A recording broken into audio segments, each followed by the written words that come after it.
Hey, what's up, guys? Matt Wild here, flying solo. I have no idea where my tag team partner went, but welcome to Blown Spot, the pro wrestling podcast here on Realm of the Mist Entertainment. And, you know, my years into wrestling said that turnabout's always fair play. And really, a good feud always ends in a rubber match, which means best of three. So we can consider this part two.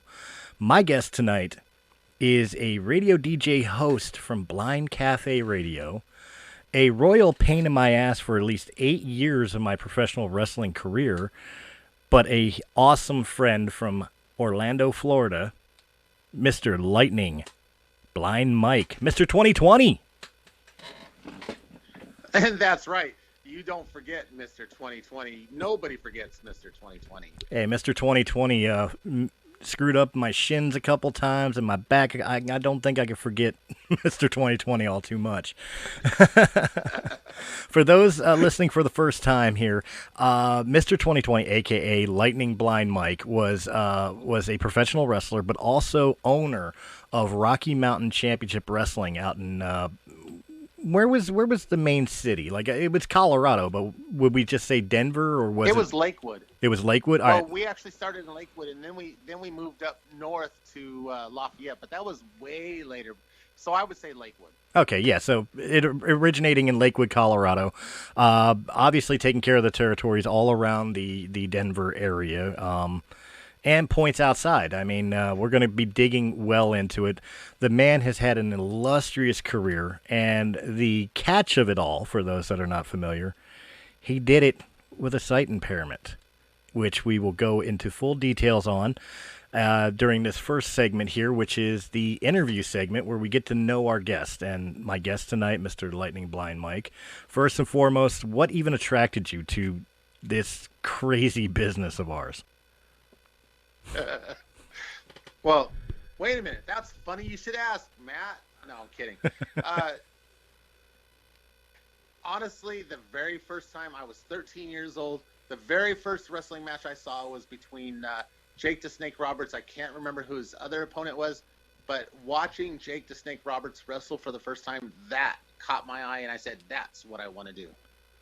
So that was your idol growing up, was Jake Roberts? Honestly, yes, to be quite honest. And then finding out later, drugs, alcohol, and all that. I mean, I don't know what I was thinking. Well, I mean, if you're basing your idols on their drug and alcohol use, I mean, we wouldn't be able to like any of the people we like. But his in-ring, no, I really do. His in-ring personality and his movesets, that's what attracted you? Like, what was it about Jake Roberts that just the show itself? I mean, okay, you're gonna call me lame here in a second, and that's when I'll have to kick your butt afterwards. But I'm gonna say that the first time I saw that, I said, "That's pretty cool." I actually thought it was real at the time. I was a 13. It was what, 1986, 87, something like that, and I just thought it was real, and I was like, I want to do that. I want to be that person. All right. But I never did bring a snake to the ring. I was too scared. It was cool, but I'll never touch one. Is that why we never had Jake Roberts in the RMCW? No, honestly, I would have loved to have him, but at that point in time, remember, he was jacked up. He came out to Colorado once, and he was sober as can be, but 5 minutes before he had to go out to the ring, he drank down a 12-pack and did other stuff, and he was so drunk when he walked out to the ring, it was pathetic. A lot of old school wrestlers did that. I remember, God rest his soul, but I remember Jimmy Snuka wouldn't get in the ring unless you gave him a carton of cigarettes and a bottle of Jack. Yeah. See, I had Jimmy Snuka on RMCW with Honky Tonk Man, One Man Gang, which that's a story in itself. You got to hear that story here in a minute. But Snuka, though, he didn't act that way. That had to have been a rumor. That was him acting that way, because I actually hired him, and he went out to the ring, and he even did the dive off the top rope. I said, "Can you do your splash?" And he did. He looked at me as in, you're crazy. I'm 70 some years or 60 some years old at the time, and he still did it. I mean, he did it. He did exactly what I asked, and that's what you call a professional. Absolutely. Now, yes, it was a rumor. Because of the fact, what was it? It was I believe it was Mr. Bulky's candy store. He was doing an appearance at, and the owner had told me that that was his demand for doing the meet and greet at the candy store. So, I think the guy just got ribbed on that one. probably. But all right. So through the years, you got into the WWE after following Jake Roberts. I don't even say WWE, but pro wrestling in general. When did it become something that you actively pursued, not just going from fan base, but turning around and searching out a school and taking the dive, so to speak? I talked about it for a long time. There was a friend of mine. His name was I called him Big Jim. He was 6'7", almost 6'8", 240 pounds. So, I mean, he wasn't huge because, he was only 640. But he told me one day, said, hey, Dennis Condrey is advertising, check this out, in the Thrifty Nickel. He's looking for people to become wrestlers. And he brought it to me, and I signed up, but Jim did not because, it all came down to training of the money and all that. And I just pursued my career as soon as that. But I was 21 years old when I did it. Okay. And during that time, like what people may not realize, like when I mentioned that of your sudden impairment, you have a degenerative eye condition, correct? Where like when you were younger, you had perfect vision. Forgive the pun. We'll get to that tag team in a little bit. But it slowly started fading away. First, you would need glasses, and then glasses weren't even helping, and all. Where was your vision when you started your training? Correct. I actually started. I started losing my sight at about 7, 8 years old. I had 20/20 until I was about then.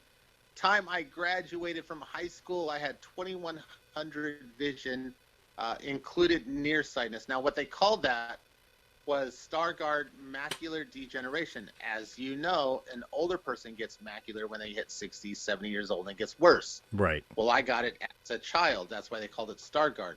But it started degenerating, like I said, about 8, 9 years old. Now I forgot the rest of your question. Well, it was essentially where was your eyes when you started your training? Like how much vision did you have when you started? About 2200, 2300, which is what they called it. It was a little bit more. It was considered a little bit worse than legally blind. So at that time, I was able to see maybe only 20 feet in front of me before it got real blurry. Okay. And during so just picture a ring from one side to the other. A ring's only 18 by 18. A big one is. Well, they're the ones that WWE uses 20 by 20. So imagine standing on the edge of the ring, and on the other side of the ropes of the other side, I couldn't see past that except for it got blurry. Oh, I can imagine because I was nearsighted. I could see you, but you'd be blurry to me. So, like when you gave me an Iggy in the ring or something like that, I could see the gesture, but if you were trying to give me sign language, I wouldn't be able to read it. You know what I mean? Wait a minute. Wasn't that the other way around when you're trying to give me Iggy's? And I'm like, what are you doing? Yeah. A couple times I forgot. But you got to go to the bathroom. It's down the hall, buddy. But it does raise a question, like during your training, like even before getting into the ring, how much difficulty did you have learning this craft? Was it something that just natural even with the lack of vision, or did you find it more difficult and maybe in turn more of a challenge than say the average trainee, the average green? Okay.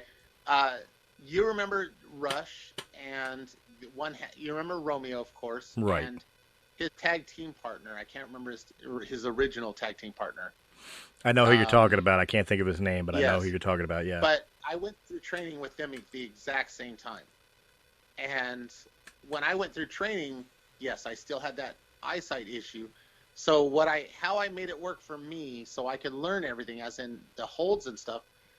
I actually made the other guy put the hold on me first during training. Once the hold was put on me, and Dennis described it at the same time, then I was able to match that hold for hold, if that makes sense. No, that does make sense.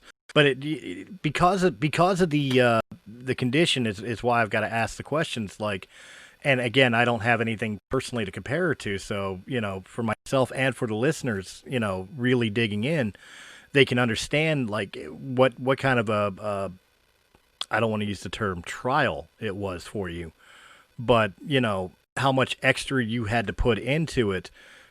Obviously, because of a passion for the business, but I mean, during the training session, some of your other co-trainees, even people like Romeo and his partner, who again, I feel bad because he was a hell of a nice guy when I met him, but I can't think of his name.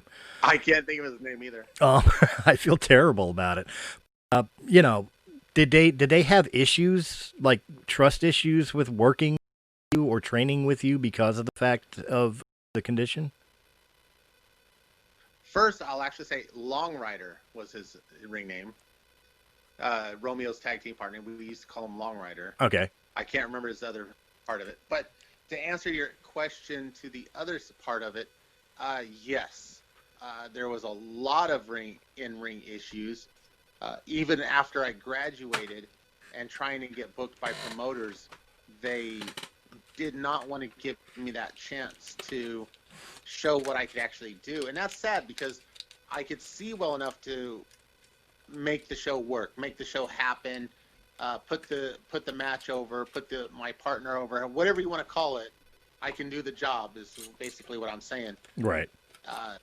After training and everything, that's why RMCW was created, because I felt like I was getting shunned way too much, and I love the business way too much just to close down, as in personally. Well, how many years were you struggling in the independent scene before you finally had the idea of, I'll just open my own federation, screw these guys? I graduated in 1993 from Dennis's school, and I believe it was 1998 is when I opened up RMCW. So through that time, how many matches did you have under your belt before you opened RMCW? Honestly, I actually had quite a bit, and I'll give credit where credit is due. His name is Dan, and I can't think of his last name because it's been a long time. But his name was Dan. He worked out of Kansas, and he hired me and Romeo, Long Rider, Rush, all of us to go wrestle out in Kansas almost every single week. It was, if not, it was every other week.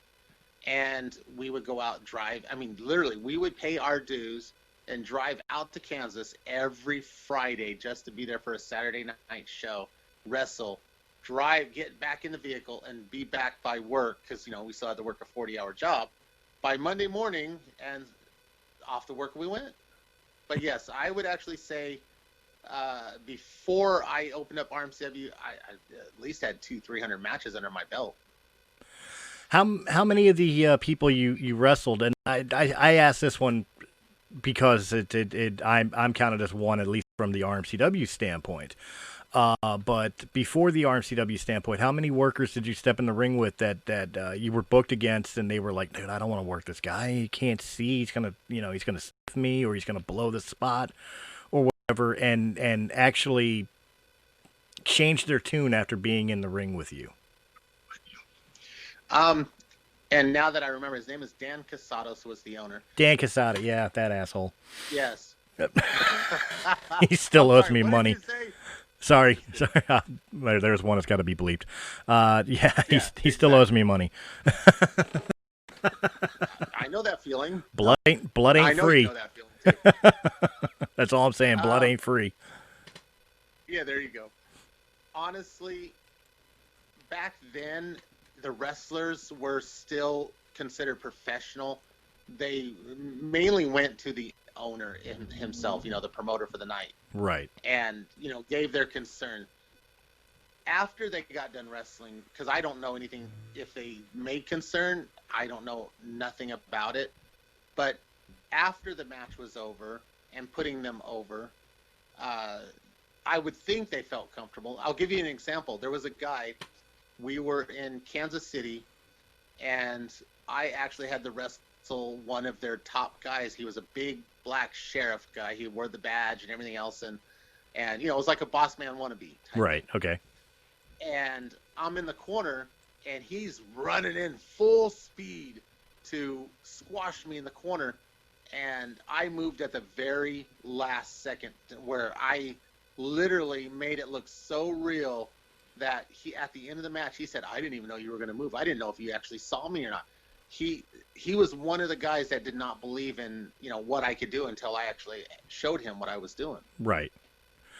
Well, that's the point. And again, as example, the first time I ever stepped in the ring with you, the only thing I ever had previously with you was working out in the ring where 9 times out of 10 we were goofing off anyway. Or the introduction, which we talked about on your show, where, I thought it was the dumbest gimmick in the world, pretending to be blind, until you shot me square in the nuts because I stood too close to shake your hand. It's like, oh, it's not a gimmick. Yeah, I don't think people believed me until actually they met me. Well, again, I was dating Serenity at the time, Sierra, and she was the one that brought me to RMCW and during the drive, she was the one telling me he's legally blind. I said, bullshit, it's a dumb gimmick. How can you be blind in a wrestler? That's a stupid gimmick. And then when you finally shook my hand and I missed your hand, no, just kidding. Yeah, it was like, oh, it's legit. No, seriously, yeah. But and it was legit. I was legitimately nervous the first time I was booked against you, and it wasn't nervous that you were going to hurt me.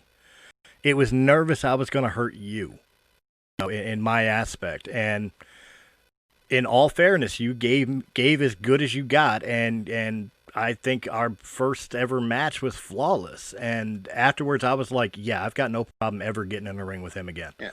So that was going to be my question to you. I know you're the one doing the interviewing, but that was going to be my question to you. How did you feel when I stepped in the ring with you for the first time? Well, as I said, I was nervous. I was I was obviously egotistical enough to believe that I could control a match. So even at that point, even if you were the drizzling, I would have been able to somehow control the match. My concern was you wouldn't see the Iggies, or you wouldn't catch the spots I was calling or whatever, and I would wind up hurting you. And I never cared about my own personal safety. I mean, look at how I bumped in the ring. You knew that, Yes. But I always worried about my opponent. I always worried about the person I was in the ring with, and I was especially concerned about you. When not only did you keep up with me and not blow any of the spots or anything else, but you literally were calling, stuff to me and when you took control and you were handling your business, and I figured out your work ethic and how you did things. By the end of the match, I was like, yeah, we can have a feud and shit. I don't mind. We could do this. You know what I mean? Now, I'll be quite honest. If you did some Iggies back then and did some sign language during our match, I did not catch it. If I actually fell through or followed through with the match, that had to have been pure luck at times, because there's no way I would have caught the signals. Well, that's one thing that I was unable to do when it came to wrestling, because I was more of a contact sport wrestler. Now, I could run the ropes, I could drop down, I can do the hip tosses off the ropes, I can do all that stuff. But standing in the middle of the ring 2 feet from each other, if you were giving me an Iggy, I would not have caught it. I think you did. I think you did, because I think we learned how to communicate with each other, because maybe not in that first match, obviously, but we had a good feud going for a while, not only in individual competition, but in tag team form as well. You and I worked well together for a very long time, and I think we learned each other. And remember you and Tony Morales when you guys were doing the Fallen and you guys did a double hip toss on me? Yep. When you guys did the double tag team on me, that's when I had a lot of fun, because it was new, it was interesting. having to put both arms out for a double hip toss was interesting. That was Oh, me being flipped over without any control. I had to put my complete trust into you guys on that one. For the listeners, this poor guy, and the match is actually on YouTube. There's a tag team match of the Fallen versus Lightning Blind Mike and Thunder. What was Robert Amador's gimmick? I forget his wrestling name. It was Robert. See, I remember Super Destroyer, but it was the other name that he went under for Thunder, because you Thunder and Lightning at the time. Yeah, Thunder something. So, regardless of which, this poor man, but it also shows you the dedication to the business. This poor man wanted to put over the Fallen so much that anytime he was in the ring with us, he had to take every single one of our double team moves. And Tony Morales and I, as the Fallen, we like to be innovators, so we were pulling out moves nobody had seen before, like the Rolling Thunder or the drop down spinning heel kick, and wait a minute, I saw them because we actually trained, and you said, "Oh, I want to try this on you, Mike." Yeah, but I'm saying this poor man to showcase it to the fans, he had to be our tackle dummy. Took every single double team move. Every single double team move we could think of. But that was your dedication. And it was in the backyard of my house. I had the ring set up, and you guys would come over and said, "All right, we want to try this, this, and this. Okay, let's try it." Yeah. And the show comes along. All right, remember how we did it. And that was Mike's dedication to his workers. Was that he was willing to take that. I don't remember now. I wasn't in the history of all of RMCW. I had a short stint in its long career, but I don't remember ever in my time in RMCW you ever really giving yourself a push in your own federation, whether off it's for the title or even storyline arc. You always seem to be comfortable. I actually jobbed 95% of the time because I put over and I know it's this way, but I put over the sided wrestlers because they could carry the federation further than I could if I lost more sight or anything happened. But yes, I did. I put over the other wrestlers about 95% of the time. When I tag teamed, we did get our wins here and there, but we still put over the other tag team for the most part. Exactly, and that's where I was going with it. Was not only that show his dedication not only to his federation, but his dedication to his workers, that he wanted to showcase them over his own ego a lot of times. And, that's something I don't think you've ever gotten a lot of respect for. And forgive the pun here, but hindsight being 2020, is that something you kind of regret now? That maybe you didn't give yourself a little more time in the spotlight? No, honestly, I really enjoyed what I did. And as for the respect, yes, you're absolutely right. I did not get the respect that I should have gotten. And I've never sat here and really complained about it or cried about it. But I did put everybody else over as much as possible. I did ask to win here and there, every once in a while. But for the most part, yes, I did put everyone else over. And as promoter or wrestler, I still never got that respect that I should have received. Well, see, now I gotta ask two personal career questions to you, because they're very important to RMCW, because they happen in RMCW, obviously. But there's two important personal career questions I've got to ask. You never put me over for the heavyweight title. You did put me over for interregional. You did put me over for tag team. But I was never put over for the heavyweight strap. I understand I wasn't big enough, but there's two things you gave me in my career that followed me beyond my career. But it was beyond my RMCW career. But it was mainly set up in RMCW, and I wonder if it was happenstance or purposefully.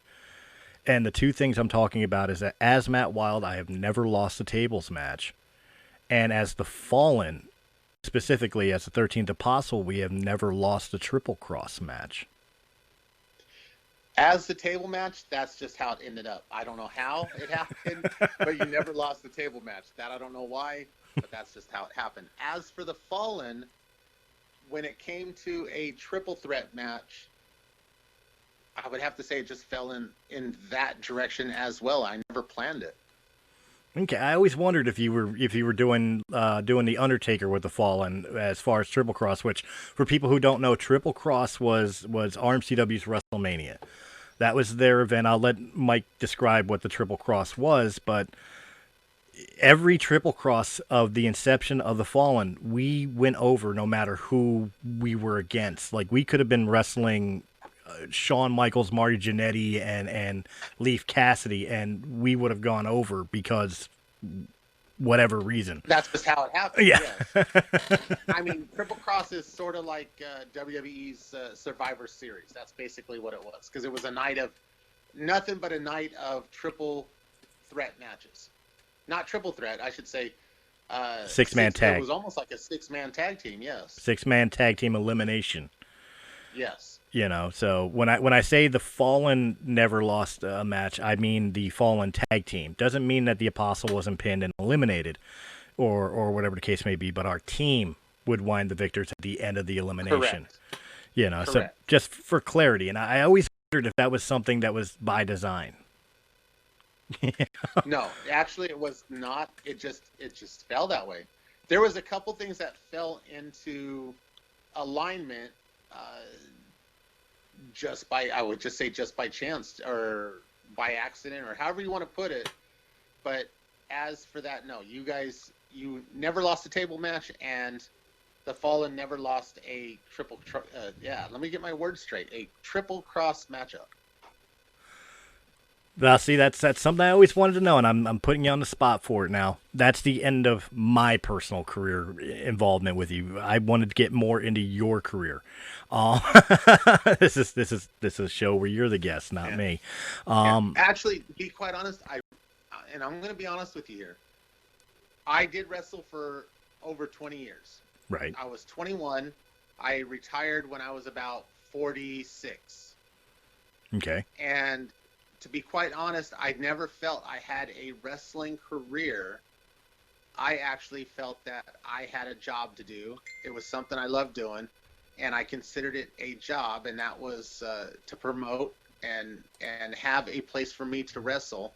I guess it was more of a personal vendetta, as in, I can do it. I can be a part of this world, and nobody can tell me not. Even though I did put up with all of the non-believers or people telling me that I shouldn't even belong in this business, I still did it for 20 years, but I would still say that it was not a career. It was more like a personal vendetta.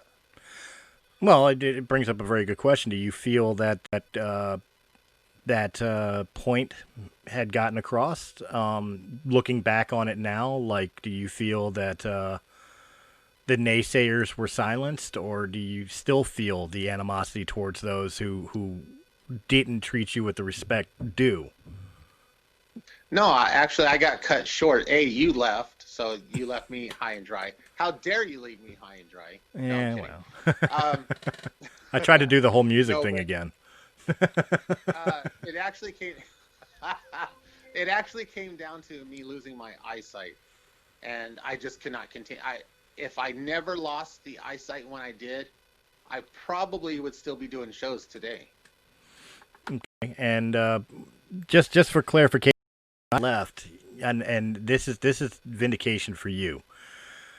When I left in pro wrestling in 2007, gave an early retirement, which I came out of because I was dragged kicking and screaming when I came back to Philadelphia, and went back to music. It was literally because I could not handle the politics of the business anymore. It was ruining the fun for me. Yes. You know, you remember at 2006, 2007, I was so hindered by the business that I didn't even look forward to the shows anymore. I just did my business and left. And I knew that's exactly how I felt, to be quite honest. And that's why I'm giving you some vindication, because you outlasted me. It took me a couple years to get back when it started being fun again.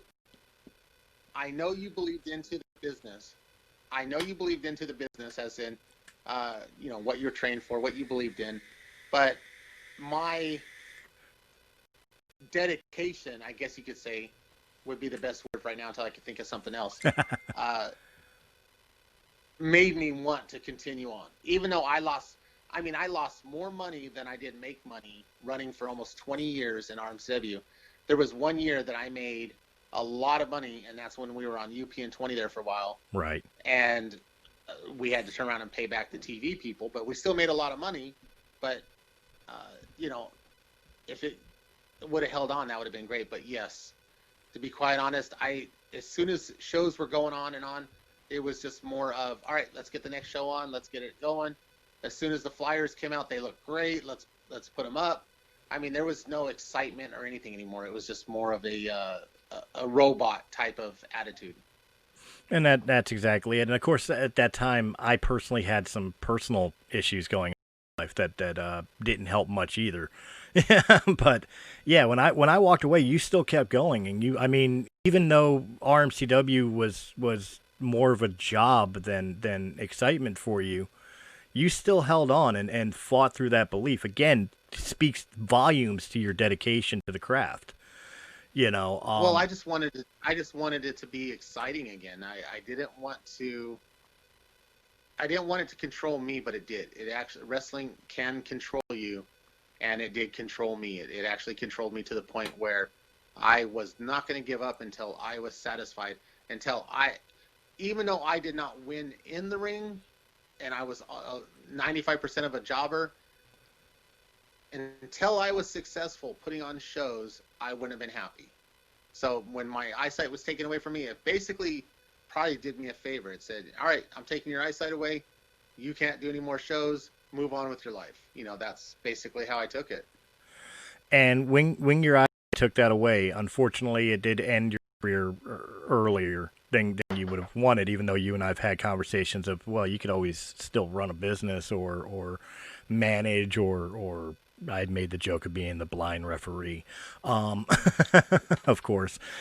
But I did play the blind referee one time. Yes, you did. And understand, Mike and I have that relationship that I can make those jokes, and it came from in ring making those jokes because I was the bad guy at the time, and it just carried outside of the ring. He knows I'm joking for anybody listening. I'm not picking on his impairment. In fact, he knows that I have nothing but the utmost respect for him.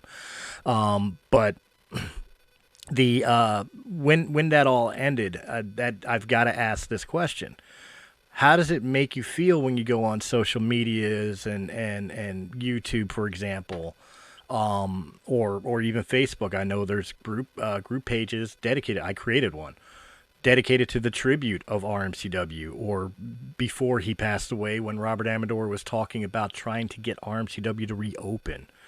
A legacy that you created that's still talked about even to this day.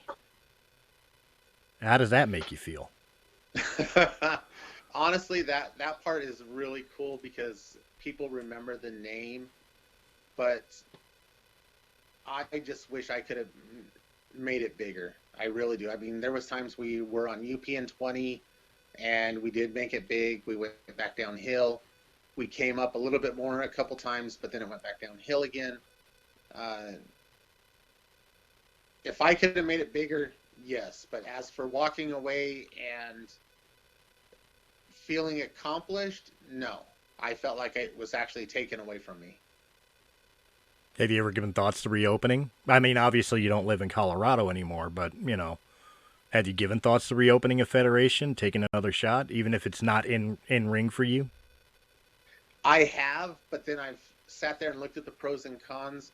The pros is as in I could give a lot to this business with my ideas and thoughts.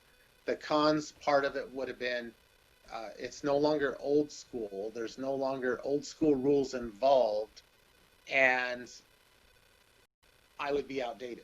So I thought about it, but I have held back because I didn't think I could make another impact on it. I think you're wrong on that aspect, and I'm going to challenge another wrestling promoter / friend of mine out here in Philadelphia to come on with you one day, who is very, very old school, and I think a good conversation could come from that. But before neither here nor there, again with the concepts, I don't necessarily think that old school's dead, yes. But I don't think there isn't a place for old school. I think the best way I could describe it is during the days of the WWF Attitude and WCW, the Monday Night Wars, both were putting on pretty much the exact same product with each other. And out of the darkness came a federation that was completely and utterly different. And that was ECW. And this is not Philadelphia fandom here. This is speaking purely on technique and the mechanics of the working business for people listening. ECW was a revolution not because it was some tagline on a t-shirt. They were a revolution because they brought something that was completely different, and they used that completely different angle to push their way into the spotlight in the days of, for lack of a better term, traditional style professional wrestling. I think the same could be said in today, where today they have a little bit more extreme. They have a little bit more, it's entertainment as opposed to the old school brawlers, mentality of the sport back in the 70s, 80s, the old school mentality. I think if a federation really came out pushing those values, I think it would be looked at as something special and unique as opposed to just another cookie cutter federation.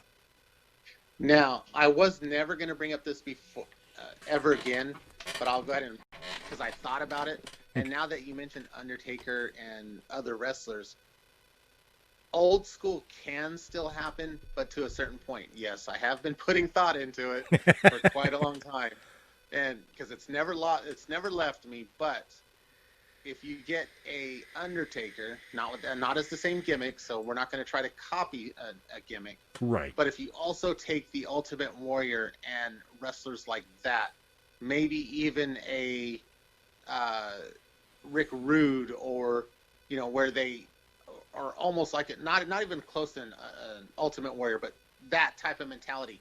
If you get somebody with that high energy and the larger than life attitude, as in the Undertaker larger than life attitude, that kind of gimmick could actually run still in the ring and make an impact to these modern day wrestlers, because it puts someone in the fantasy world, back to that fantasy world where I want to be like that wrestler, or that's such a really cool gimmick.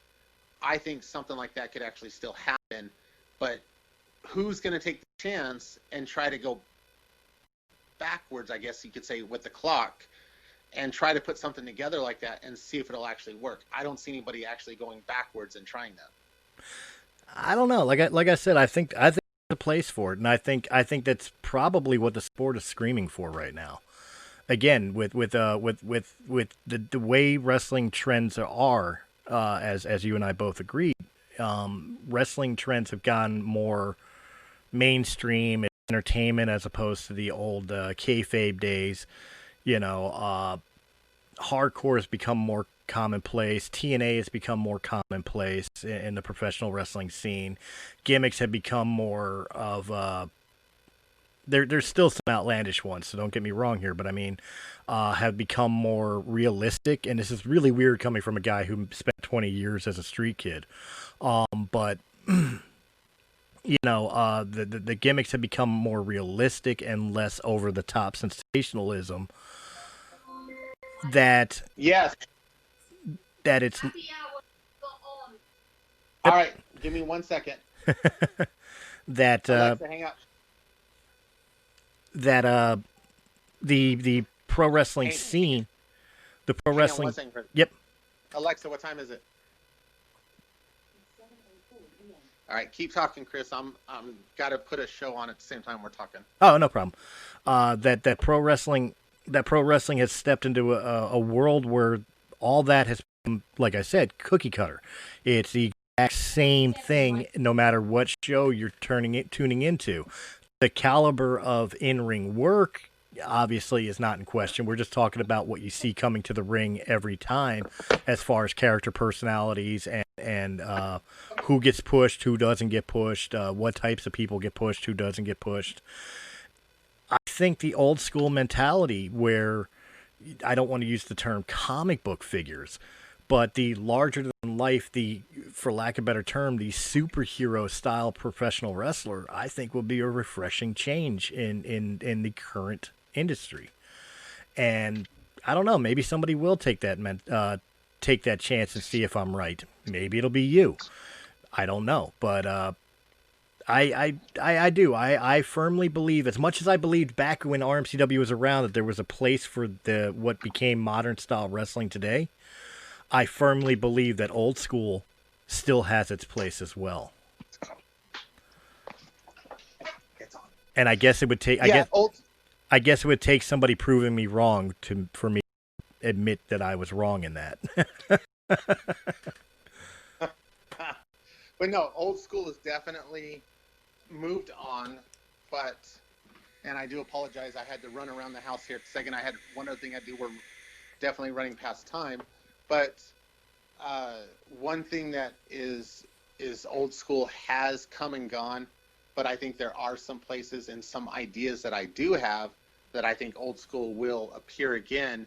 And now I'm just waiting to see. Now, you mentioned the other thing, too, that modern wrestling has come about, and it's some of the stuff is really cool. And one of the things I will give to the modern wrestling is that the female wrestlers are actually wrestling now. It's not all about eye candy anymore. I agree but disagree, because it's weird, and this is definitely a topic of conversation we could have. As far as the female wrestler is concerned, I definitely think there's more of a spotlight and focus on the female wrestler, and it's less on the how sexy she is or is not. With that said, though, I don't think the caliber of female wrestlers today hold a candle to the female wrestlers of the 80s and early 90s. What I mean is, like, I would not put, like, Alexa Bliss, I think is her name. I would not put her in the same caliber as Medusa, for example. No, for the fact that Medusa, psychology and the wrestling business was their world. Nowadays, it's move for move for move. There might be some selling going on, but it's all about the attitude in the ring. You know, how bad is this chick gonna be, or how bad can she really be and talk, and what's her attitude like? I mean, but it is not the same as eye candy as it was before. But you're right, I give you credit for that, because people like Sherry Martel, Medusa, all them still are a lot better than what the female wrestlers are today. And you know, I base that specific. I'm not taking away from their talent. They do know how to do the moves. They do know how to work a crowd. I'm not saying the modern female wrestler doesn't do that. How and are they better than the Attitude Trish Stratus era of female wrestling? Absolutely, 100,000%. But like when somebody like Awesome Kong took a bump in the ring, it was deliberate, and it sounded just as strong as if somebody like Andre the Giant took that bump, because they were throwing it out there. And the female wrestlers today, one of the things that I see, and, you know, correct me if I'm wrong here, you know, but from what I've seen, the matches that I've seen, it almost feels pulled back. Yes. You know, like they're afraid to get too dirty. They're not allowed to go full force anymore. Right. They're not allowed to get dirty with it. And I think that that's a hindrance. I think let them go. If you really want to legitimize the diva division, or the whatever they call it nowadays, the women's division of professional wrestling, you got to let them go and show that they are as larger than life as the guys have always been throughout the history of pro wrestling. I think you have to let them do it. Correct. You know. But yes, Chris, I have to get going here. We've been on for an hour. All right. Well, that's it. I don't know how you're going to cut that off at the end or whatever. Well, I'm going to cut it off like this. I'm inviting you back for a part 2, because there's plenty more we got to get into with Blind Mike. So, quite honestly, the rubber match idea is an idea. Not even just me. Not just you. We can get Chris Michaels involved in this, and maybe some other people too, if I could pull it off. That'd be a fun one. But Absolutely. yeah, obviously in a couple weeks I'm going to be joining Blind Cafe Radio again. We got to talk about that before we let you go here. Blind Cafe Radio, let people know where they can find it, what it's about, and what's going on with it. Blind Cafe Radio is actually I would call it an affiliate of blindcafe.net, and you're probably going to ask me what's blindcafe.net. Blindcafe.net is a chat site of Team Talk. Yes, I know Team Talk is old school now compared to what's out there, but it helps blind people actually get involved with the world because they can sit there and chat with people, learn how to be sociable. It gives them something to do, to talk, instead of being sitting at home and sitting in the corner and doing nothing. For example, I just had a guy come over yesterday, one of Julie's, her son, and one of his friends, and he said, "Oh, how you doing with everything going on?" I said, "Well, I hate being stuck at home." And he goes, "What do you mean stuck at home? You're at home all the time." Basically, he said that I'm stuck at home all the time because I'm blind. And I said, "Whoa, wait a minute. I probably go out more than you do. I take Uber out everywhere. I do this, I do that, and I used to travel. I'm very independent, but that's what Blind Cafe is all about. It helps blind people become sociable, and they become confident in themselves. Right. So Blind Cafe Radio was formed because then you get some of the blind DJs. There are some blind DJs on the radio that are really good. You couldn't even tell that they actually had an eyesight issue. It gives them a purpose. It gives them, something they really know how to do. And a lot of 90% of blind people actually know their music. They could, run circles around you. Challenge accepted. No. But no, Blind Cafe Radio is a place where you can come and enjoy music. At the same time, we have live DJs. They come in, they put on great entertainment shows for you, as, for example, me, every Tuesday night at 7 o'clock Eastern, I put on In the Ring with Lightning Blind Mike. You should come in and take a listen. I will do talking about some wrestlers from the past, as in superstars, but for the most part, I'm going to actually try to start talking to current wrestlers and former wrestlers that were in the business every time that I go on the air now. You're welcome. You're welcome. Oh, by the way, thank you, Matt. No, I wasn't looking for a thanks, but yes, you were. With the viewing of past or current professional, I had the distinct honor of being one of your, and that is something I'm blessed and grateful for, and also completely scared to death that I have to come back on in a couple weeks. Your girlfriend think? She thinks I need to get my ass upstairs for dinner. But no, I'm talking about being one of your first. Oh, I'm sorry, I threw you off on that. Yeah, you did. Yeah, you did. But it also has me completely and utterly scared about coming back on in a couple weeks because you said there's a for me, and I'm kind of scared of them. I wouldn't be scared. There's going to be some pretty cool questions. I can. Of course, I will weed out the ridiculous ones, as in how many girlfriends did you have in bed at the same time? Things like that. But I'll make sure I weed them out. Nah, you can leave them in. I'll answer them. Might have to be edited for air broadcast, but I'll answer them. But no, absolutely, and of course, I want to have you back on. It was an absolute pleasure. I like digging in. I've stated it on numerous occasions. Whenever speaking of professional wrestling, you were one of the first people I always bring up as an inspiration, as somebody who fought diversity, or not diversity, but fought against the grain of the status quo that a lot of people had held towards professional wrestling, especially with people who are physically or mentally impaired or disabled in some way, shape, or form.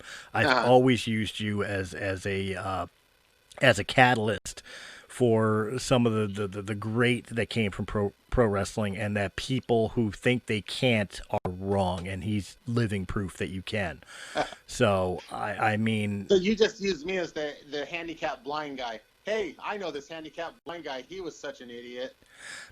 I used it a lot of times to humble some people, to be completely honest with you. Some people with egos is like, well, I know a blind guy who can work circles around you.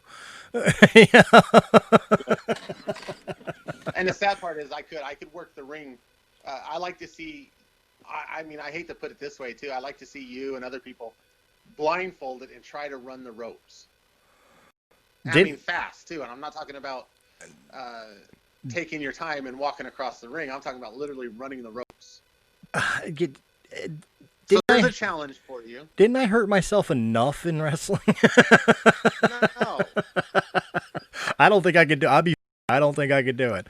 I've always joked about a blindfolded match against you, but I don't know if I could do it. Here's a challenge to all the wrestlers out there, because I know you're going to put this out on the air. So here's a challenge to all the wrestlers out there. Make sure you're completely 100% blindfolded. Have somebody film you trying to run the ropes and let me know how that worked out for you. Well, everything's a cadence. It can be learned. You know what? Do that, and send me the videos. I will compilation video it and put it up on Realm of the Mist. I agree with that. That is a challenge. There you go. That is a challenge to all active wrestlers. Go to the training center, put a blindfold on, and see if you can run the ropes. Do your typical up and back. Yeah, and just see how it works. 5 times back and forth, correct. Yeah, and just see how that works out for you. But guys, I'm definitely gonna have Mr. Blind Mike back on. Guys, go check out Blind Cafe Radio at blindcafe.net.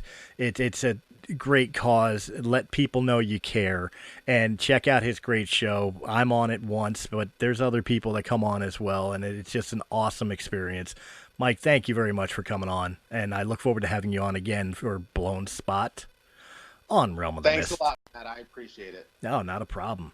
And guys, we will catch you next time. Till then, you still got... Hey guys, it's Chris from Realm of the Mist Entertainment. If you enjoyed this video, please hit that thumbs up button. Like, share, comment, subscribe. Check out all the other great podcasts that can be found on Realm of the Mist Entertainment's YouTube channel or our sister channel, Sounds Dicey Gaming, for all your tabletop needs. And if you prefer your podcast in audio-only format, check out Realm of the Mist Entertainment on Anchor.fm, Apple iTunes, Spotify, Pandora, or wherever quality podcasts can be heard. To our Patreon supporters, we thank you very, very much. And if you're interested in being a Patreon supporter, please go over to patreon.com/Realm of the Mist, and just $1 a month gives you exclusive content and helps our channel out greatly. Guys, again, thank you very much for joining us, and we will see you on the next episode.